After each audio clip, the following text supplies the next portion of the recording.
The deafening silence of the Arizona territory was broken only by the wailing of a child. Delilah Caldwell stood frozen at the threshold of the ramshackle cabin, a basket of wild herbs clutched against her chest. The heartbreaking sound had drawn her away from her foraging, leading her through the scrubby underbrush toward what she had thought was an abandoned homestead.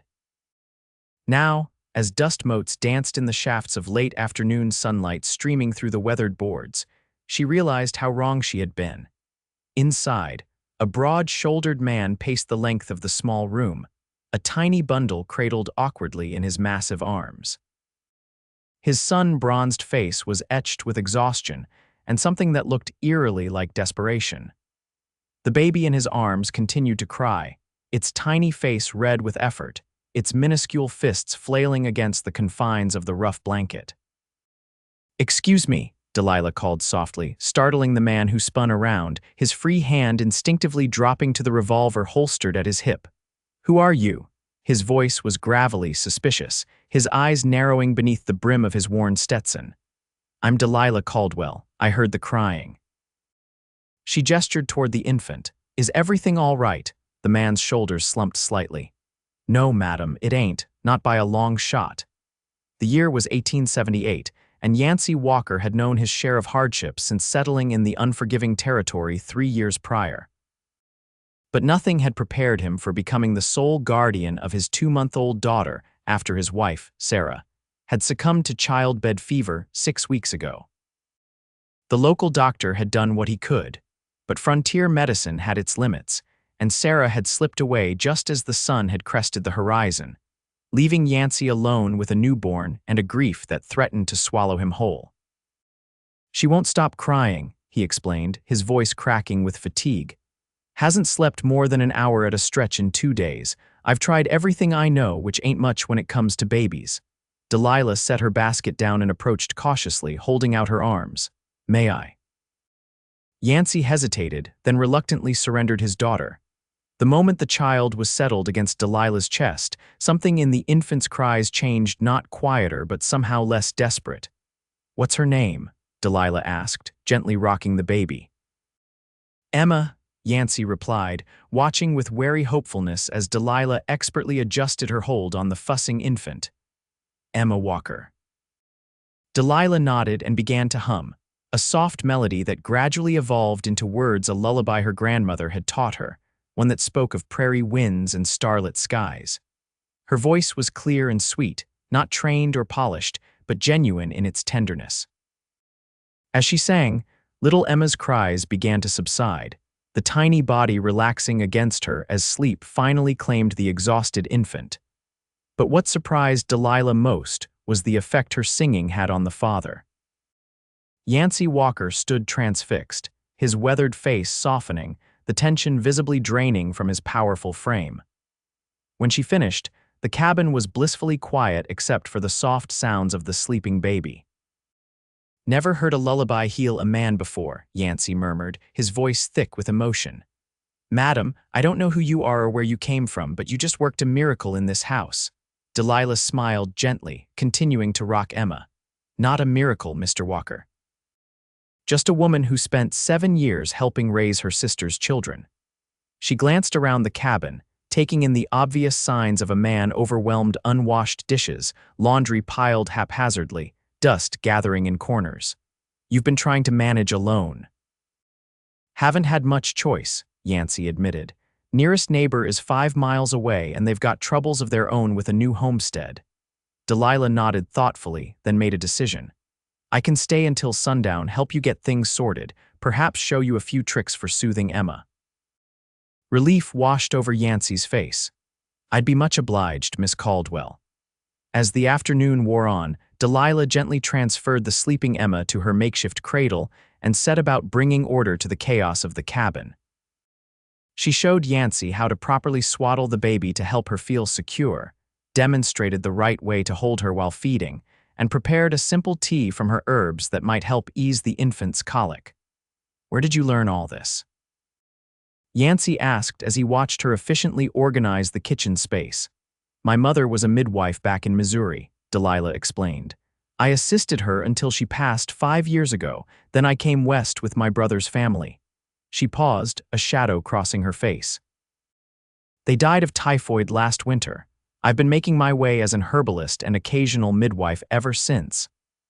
I'm sorry for your loss, Yancey said, and she could tell from the depth of feeling in his voice that he truly understood her grief. As the sun began to sink toward the horizon, Delilah reluctantly prepared to leave. I've left enough of the tea to last a few days, she explained. Steep it for no longer than 5 minutes, then let it cool completely before giving her just a few drops.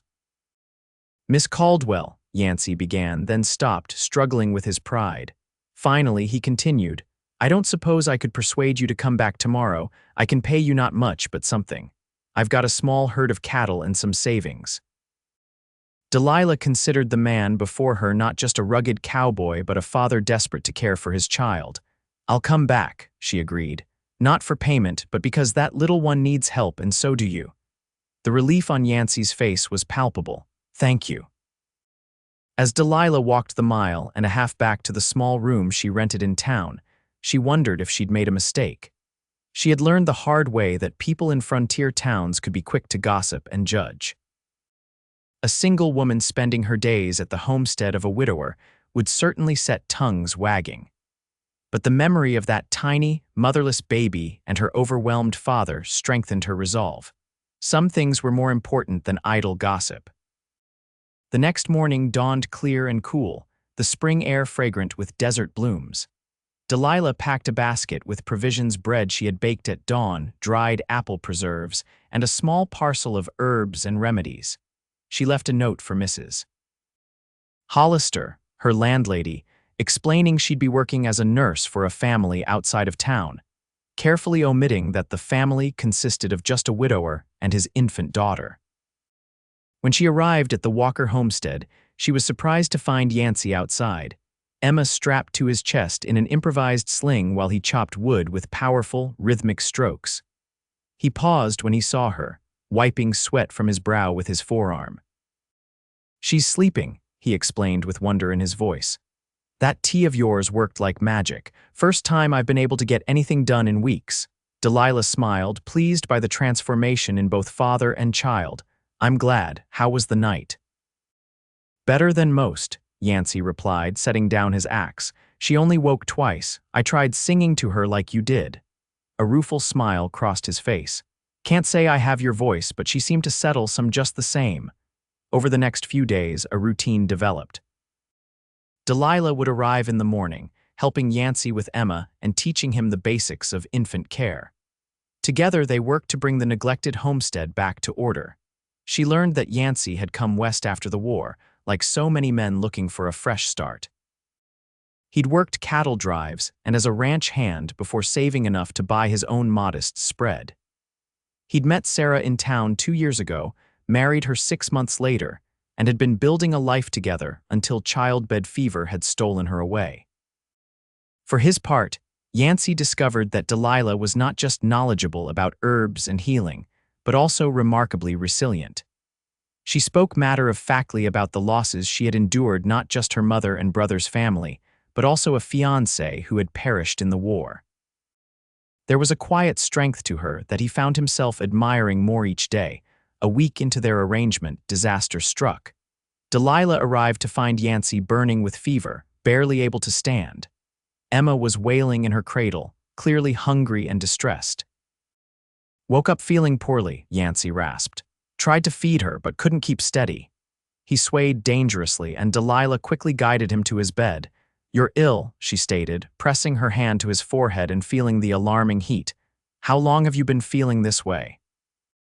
Started yesterday evening, he admitted. Thought I'd sleep it off.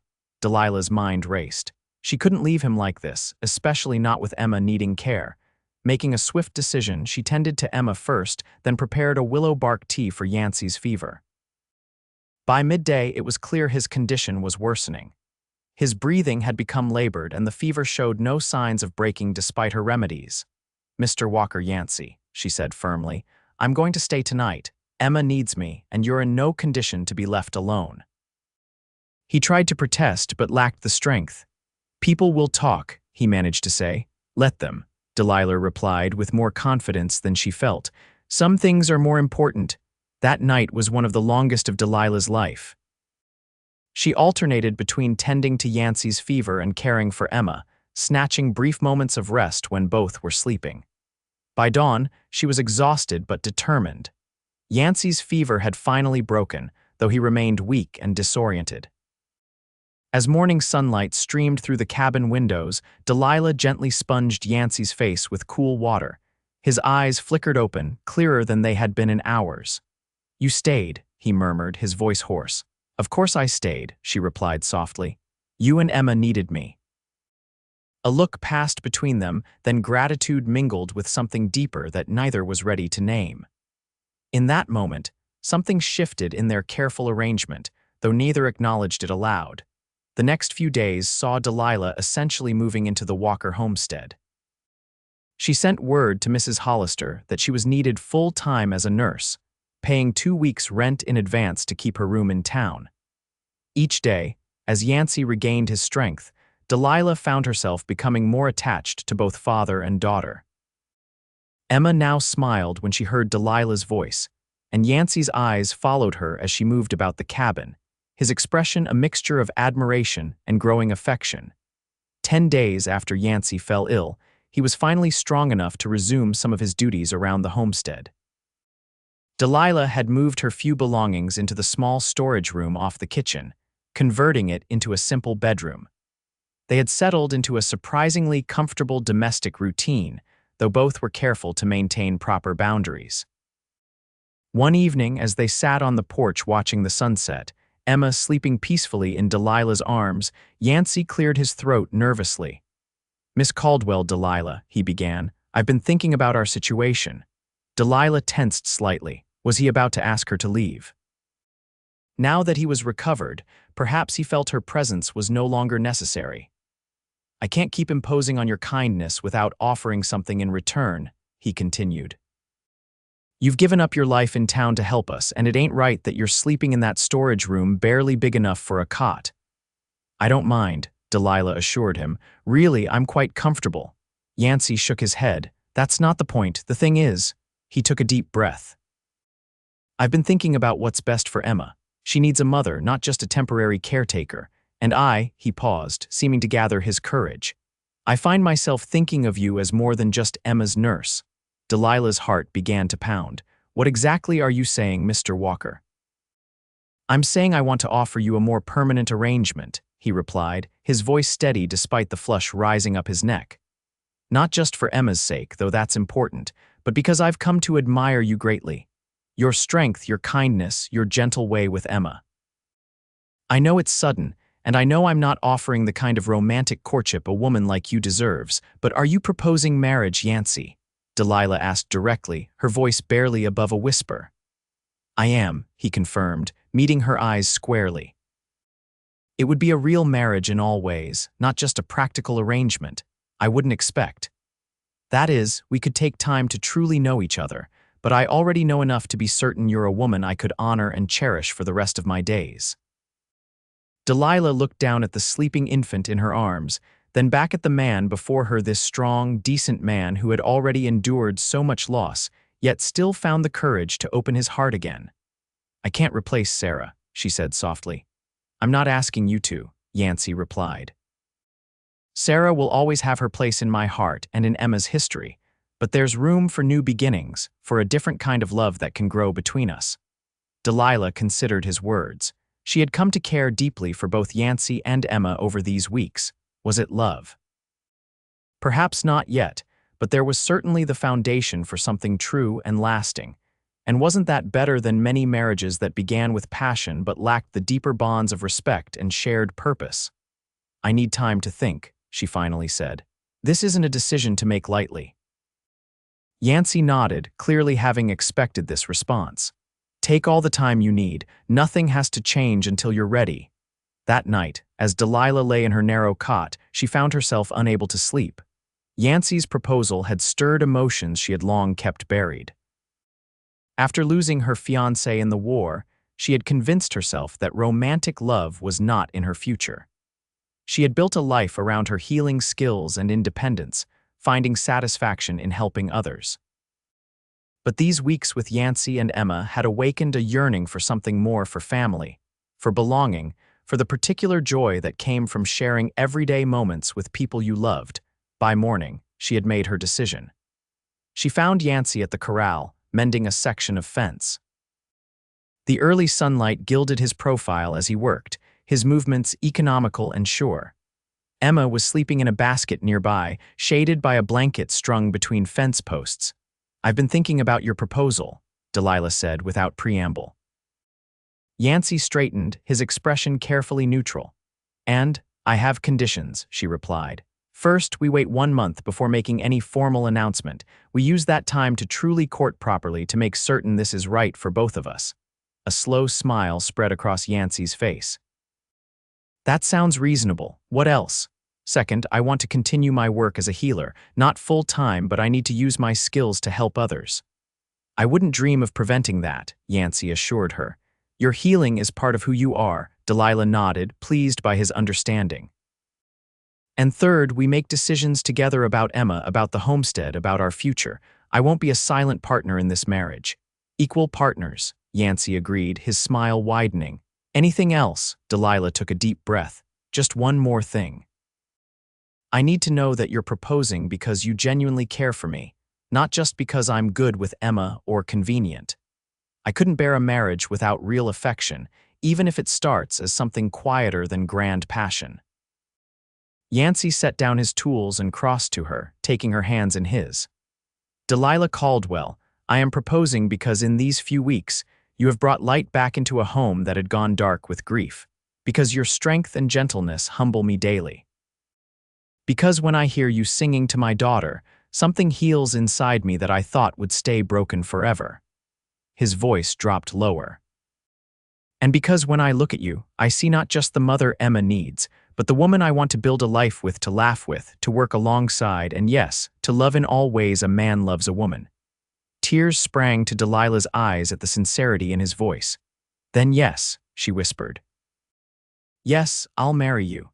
The month that followed was a strange and wonderful courtship. By day, they continued their practical partnership, working side by side to care for Emma and the homestead.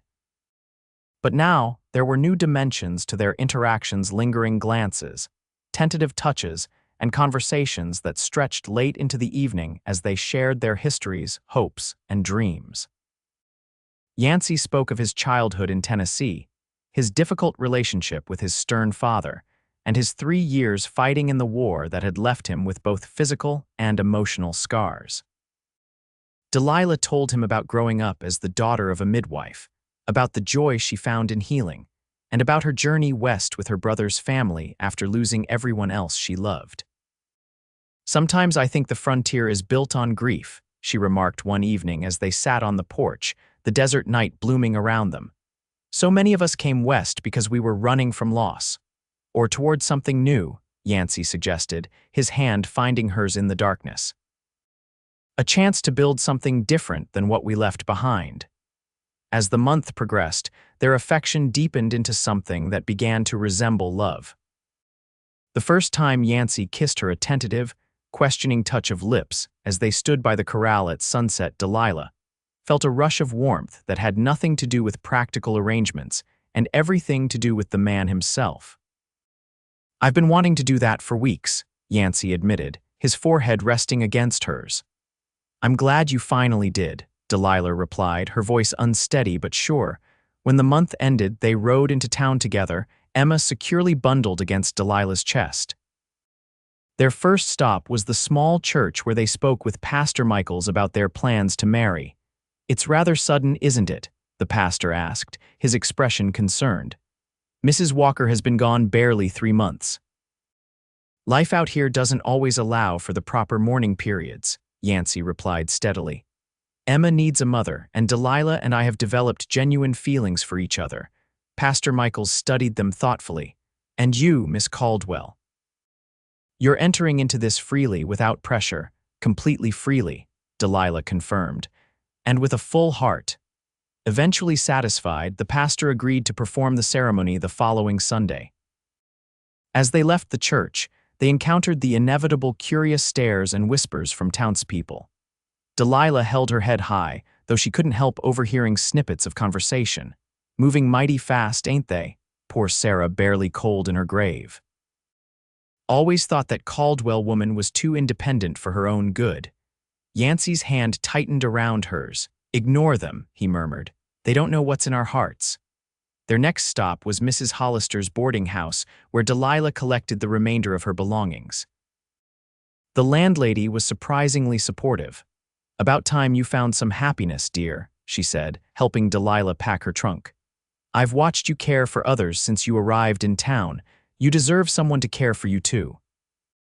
The wedding took place on a bright May morning, with only a handful of guests in attendance, mainly those who had been kind to Delilah during her time in town, and the few neighboring ranchers who had relationships with Yancey. Emma, dressed in a gown Delilah had lovingly sewn from one of her own dresses, was cradled in Mrs. Hollister's arms during the brief ceremony. When Pastor Michaels pronounced them husband and wife, Yancey's kiss was tender, but firm, a promise of devotion that made Delilah's heart swell. As they turned to face the small gathering as Mr. and Mrs. Walker, Delilah felt a sense of rightness settle over her. This was not the life she had envisioned for herself, but somehow it felt like the one she was meant to have. The summer that followed their wedding was one of adjustment and growing intimacy. The physical aspect of marriage had been initially awkward, both of them shy and uncertain despite their mature years. Yancey, determined to be a considerate husband, had been almost too careful at first, treating Delilah as if she might break. It had taken her whispered assurances that she desired him as a true wife to finally break through his restraint. After that, they discovered a passion between them that surprised and delighted them both. Beyond the bedroom, they were learning the 1,000 small compromises that make a marriage work, from how Yancey took his coffee, strong and black, to Delilah's habit of rising before dawn to gather herbs while the dew was still fresh. They developed comfortable routines and rituals, like evening walks with Emma to watch the sunset, and Sunday afternoons when Yancey would read aloud from one of Delilah's precious books while she sewed or prepared remedies. Emma thrived under their joint care, growing from a fretful newborn into a happy, curious baby who watched the world with wide blue eyes. She learned to roll over that summer, each new achievement celebrated as if she were the first child ever to accomplish such feats. "She has Sarah's eyes," Yancey remarked one evening as they watched Emma playing on a blanket, "but I think she's getting your smile." Delilah's heart warmed at his words. He spoke of Sarah openly, sharing memories without pain, ensuring her place in their family story without allowing grief to overshadow their present happiness. As summer gave way to fall, Delilah expanded her healing practice, riding out with Yancey when neighbors needed medical attention. Her reputation spread, and soon people were coming from miles around seeking her remedies and skilled hands. She delivered 3 babies that autumn, each time returning home to Emma's eager arms and Yancey's proud smile. "You have a gift," he told her after she successfully treated the Jenkins boys' mysterious fever when the town doctor had given up hope. "A true calling." Their happiness was not without challenges. In early winter, a band of cattle rustlers hit several ranches in the area, including theirs. Yancey lost 12 head of cattle, a significant blow to their modest operation. "We'll manage," Delilah assured him, though privately she worried about the coming winter. Yancey's jaw was set with determination. "I'm riding out with Marshal Hayes and some of the other ranchers tomorrow. We're going to track these thieves down." Fear clutched at Delilah's heart. "Is that wise? These men are dangerous." "So am I when someone threatens my family," Yancey replied grimly. "I fought in the war, Delilah. I know how to handle myself." The 4 days he was gone were the longest of Delilah's life. She kept busy caring for Emma, tending the remaining livestock and preparing remedies, but her thoughts constantly strayed to Yancey. At night, she would sing Emma to sleep and then sit by the window, watching the dark horizon for any sign of riders. When he finally returned, dirty and exhausted but unharmed, Delilah threw herself into his arms with an abandon that surprised them both. "We got them," Yancey explained as they sat at the kitchen table, his hands wrapped around a mug of hot coffee. Caught them trying to move the stolen cattle across the border. There was a firefight, but none of our men were seriously hurt. He hesitated, then added, 2 of the rustlers weren't so fortunate. Delilah nodded, understanding what he wasn't saying. The frontier had its own harsh justice, and she had long since reconciled herself to its realities. I'm just grateful you're home safe. That night, their lovemaking had a desperate edge to it, a celebration of life and safety after facing danger. Afterward, as they lay tangled together in the darkness, Yancey confessed something that shocked her. When the bullets started flying, all I could think about was you and Emma, he whispered against her hair. How I couldn't bear to leave you alone, not when I've only just found you. That's when I knew for certain. Knew what? Delilah asked, her head resting on his chest, his heartbeat strong and steady beneath her ear. That what I feel for you isn't just affection or gratitude or convenience, Yancey replied. It's love, Delilah. I love you in a way I didn't know was possible again. Tears filled Delilah's eyes as she raised herself up to look at him. I love you too, she admitted, the words both frightening and freeing. I think I have for some time now. Their winter was a cozy one despite the hardships. With some of the recovered cattle sold, they had enough to see them through until spring. The cabin, once so sparse and functional, had become a true home under Delilah's care. Handmade curtains brightened the windows. The shelves held jars of preserved foods and remedies, and the scent of fresh bread and herbs filled the rooms. Emma took her first steps on a snowy January day, tottering precariously from the chair to Yancey's outstretched arms while Delilah watched, laughing through happy tears. She's going to be running circles around us by spring, Yancey predicted, swooping the giggling baby into the air. Then we'll have to find a way to keep up, Delilah replied, her hand unconsciously moving to rest on her abdomen where the first signs of new life were making themselves known. She hadn't told Yancey yet, wanting to be certain before sharing the news. That night, after Emma was asleep, Delilah sat Yancey down at the kitchen table and took his hands in hers. I have something to tell you, she began, suddenly nervous despite the joy bubbling inside her. Yancey's expression grew concerned. What is it? Are you unwell? Delilah shook her head, a smile breaking across her face. Quite the opposite. I'm with child, Yancey, due in early summer, I believe. For a moment, he simply stared at her, as if unable to comprehend her words. Then his face transformed with such wonder and joy that it brought tears to Delilah's eyes. A baby, he whispered, his hands tightening around hers. Our baby. Yes, she confirmed. Our baby. Yancey stood, pulling her up into his arms and lifting her off her feet in an exuberant embrace. A baby, he repeated, his voice thick with emotion. Oh, Delilah, I never thought I could be this happy again.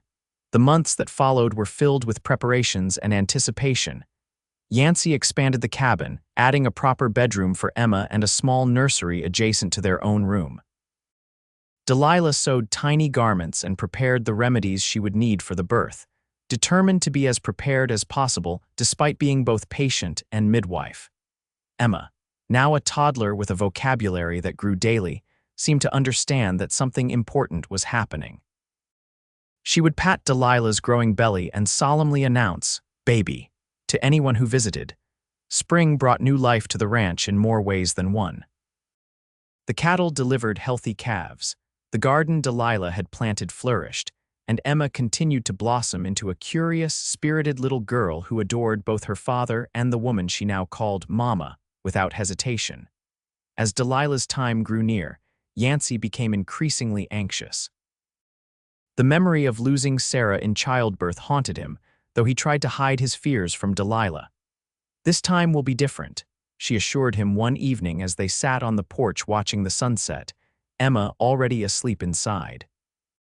I'm healthy, the baby is strong, and I have knowledge Sarah didn't have access to. Yancey nodded, though the worry didn't entirely leave his eyes. I just can't lose you, he admitted. Either of you. You won't, Delilah promised, praying she could keep that promise. Labor began on a warm June morning as dawn broke over the eastern hills. Yancey had already ridden out to check on a heifer that was having trouble calving, leaving Delilah to manage the first hours alone with only Emma for company. By the time he returned, the contractions were coming regularly, and Delilah had prepared everything she would need. "It's time," she told him calmly. "I need you to ride for Mrs. Hollister. She knows what to do." Yancey hesitated, torn between the need to fetch help and his reluctance to leave her. "What if something happens while I'm gone? Nothing will happen in the hour it takes you to reach town and return," Delilah assured him. "First babies take their time." Though clearly conflicted, Yancey nodded and pressed a kiss to her forehead. "I'll be back as quick as I can." After settling Emma with her wooden toys nearby, Delilah focused on her breathing, using all her midwifery knowledge to manage the intensifying contractions. She walked when she could, rested when she needed to, and periodically checked her own progress with professional detachment. Yancey returned with Mrs. Hollister in record time, both of them rushing into the cabin with identical expressions of concern. "Well, look at you, calm as can be, Mrs. Hollister remarked, immediately taking charge. "Let's get you comfortable and see how things are progressing." The next few hours passed in a blur of pain and determination. Yancey took Emma to a neighbor's house, then returned to stay by Delilah's side, holding her hand through each contraction, wiping her brow, and murmuring encouragement. "You're doing wonderfully," Mrs. Hollister assured them both as the sun began to set.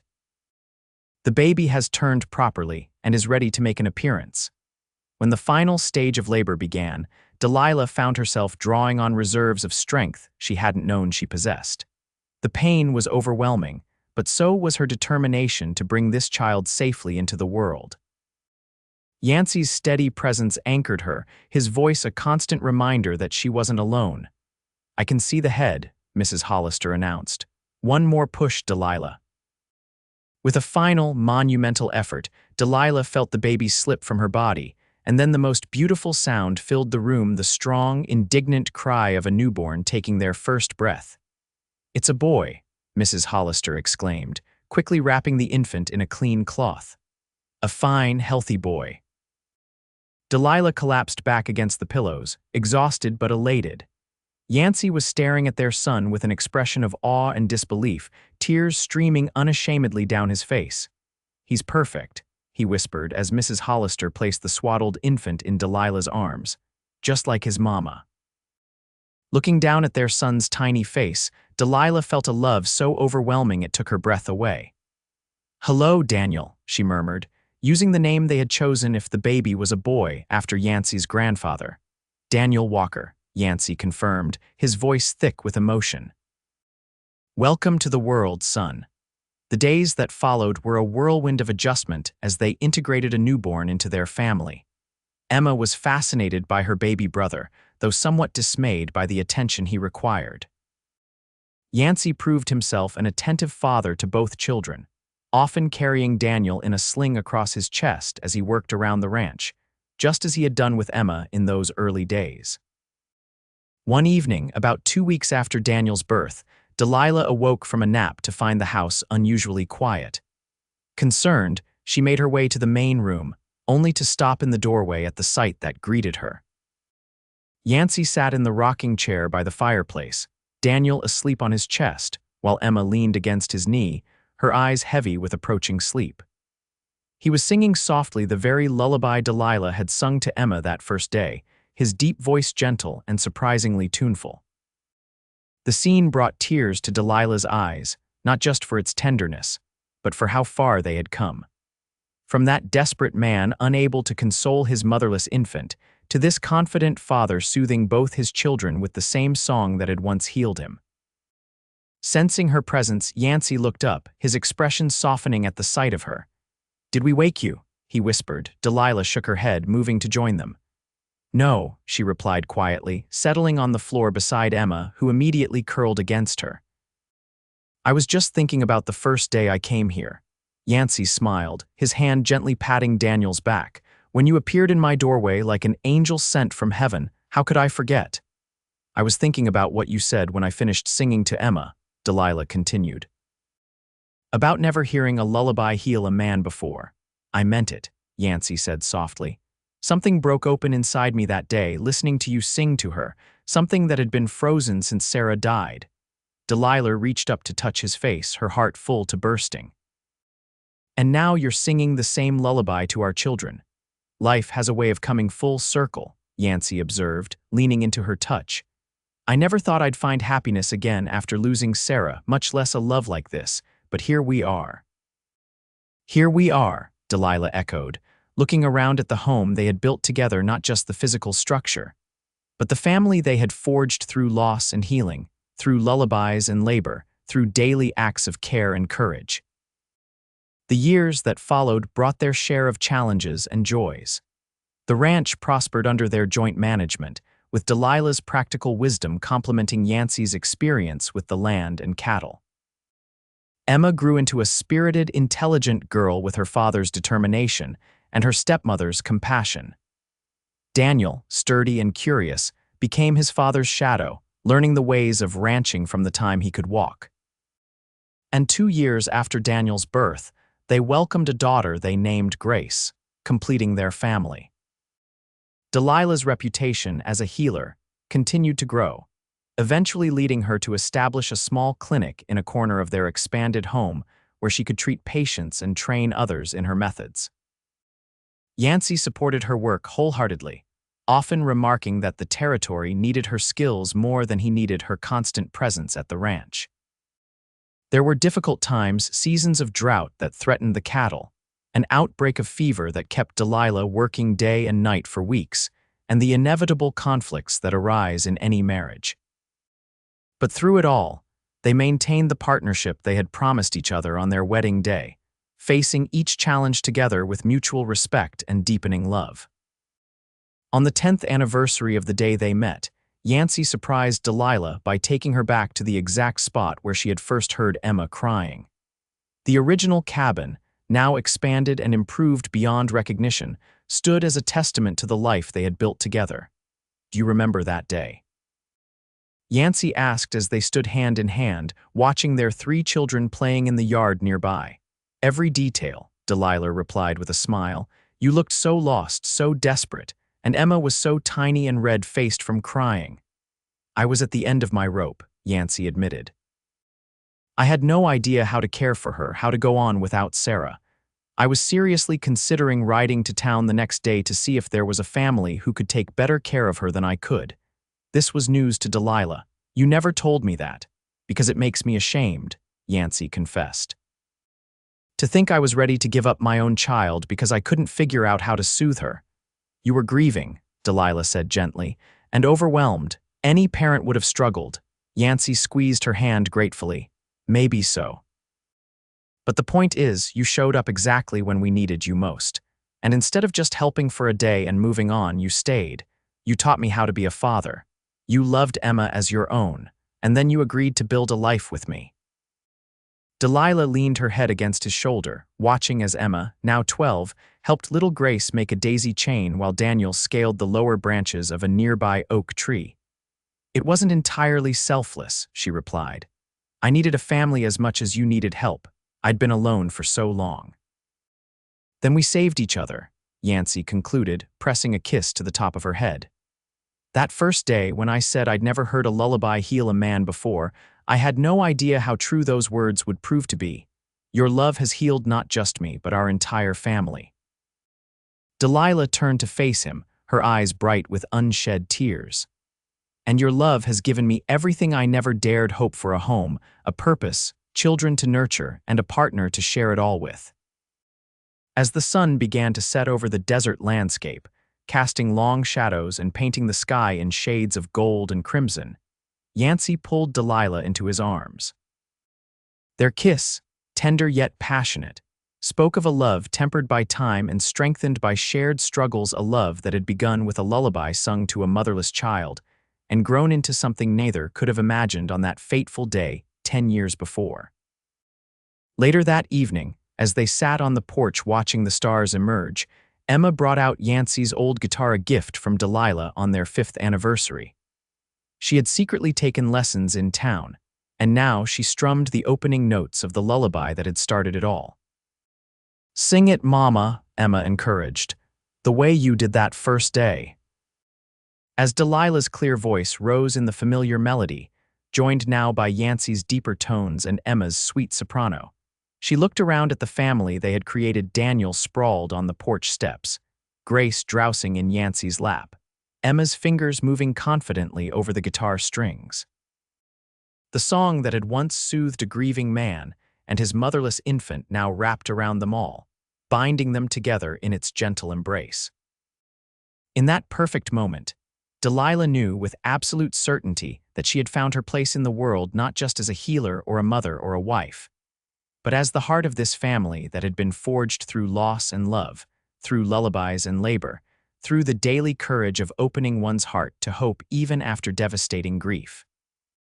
And as the last notes of the lullaby faded into the velvet darkness of the desert night, she offered up a silent prayer of gratitude for the twists of fate that had led her to that cabin door all those years ago, for the chance to heal and be healed, to love and be loved, to build a life that was richer and more meaningful than anything she could have imagined when she first heard the cry of a baby and followed it to her destiny.